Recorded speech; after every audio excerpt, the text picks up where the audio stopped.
You're not tired enough for a nap, but you're too lazy to get started on any of your chores. So you decide to watch a movie.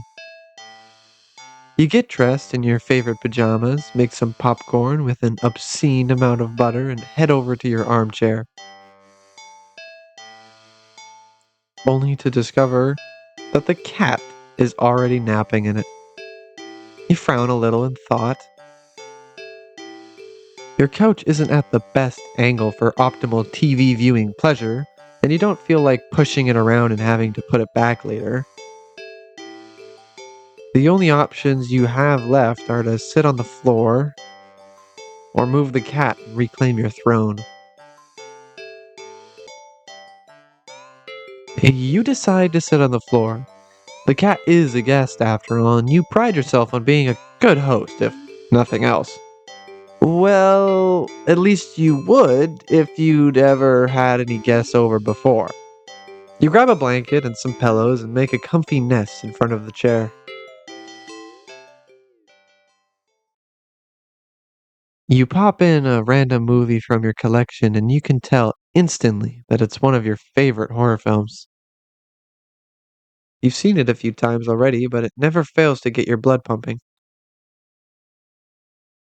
A few minutes in and you're already invested, getting reacquainted with the story and characters.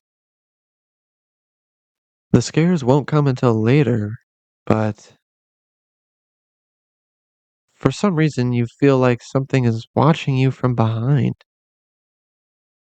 You know it's probably nothing, but you feel compelled to check anyway. You peek over your shoulder, yeah, only to jump out of your skin, jostling a few pieces of popcorn out of your bowl in your lap. The cat is awake and looking right at you.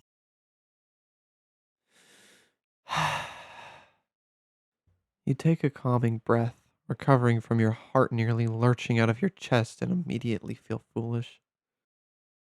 It was just the cat, of course. It was so quiet you'd forgotten it was right behind you, even though it's the whole reason you're sitting on the floor in the first place. You shakily pick up the remote, intending to rewind some of the parts you missed. However, as soon as you press the rewind button,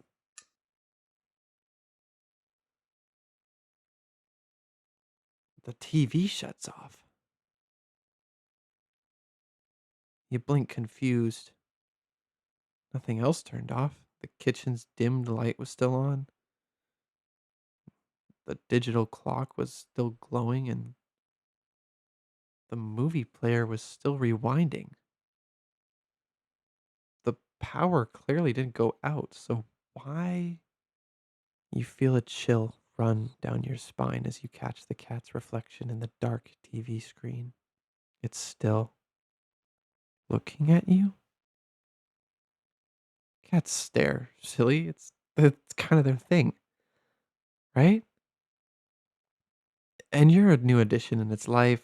Of course, it's going to study you closely to see if you're trustworthy. As you mentally reassure yourself, you turn the TV back on. What? The TV's on, but the movie isn't what's playing on screen. It's you? You watch yourself from on screen as you feel your brow furrow in tandem. It's like footage of you in real time, like you're being recorded. You feel the familiar sensation of your mind focusing on small details to avoid the bigger picture of your current situation, avoiding the questions of how this is happening, of who or what is doing this, and why.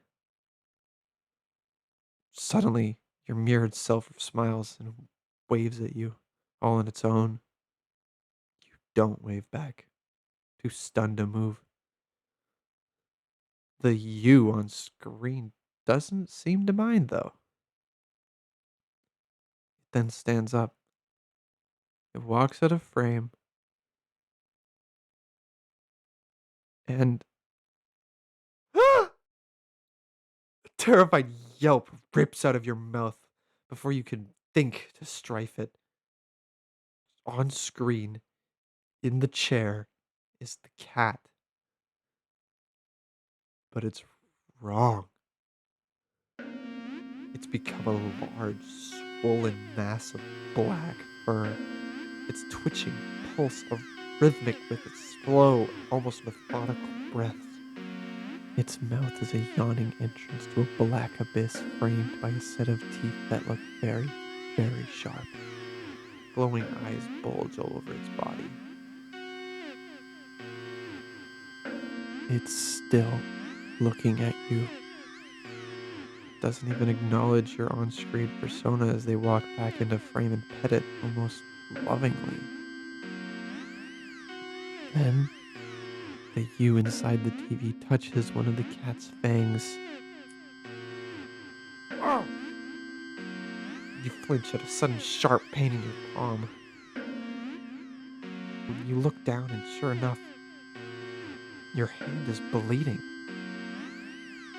You're not particularly afraid of blood, but for some reason the sight of it leaking out of you sends another chill down your back.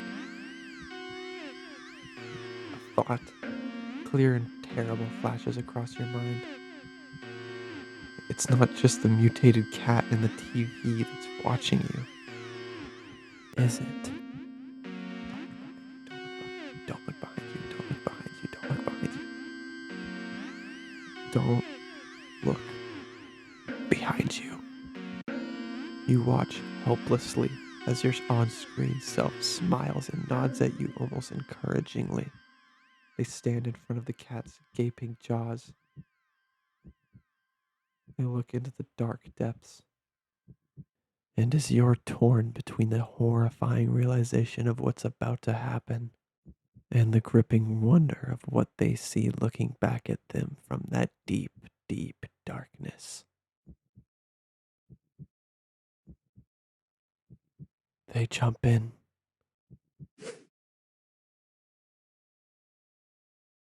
Darkness is a sudden presence all around you, pressing in, holding you down, and yet you somehow almost feel weightless. You can't tell if you're falling, but it doesn't feel like you're laying down or standing either. You feel warm. You feel cold. You feel everything. You feel nothing. You feel nothing. Ending 3, silent film.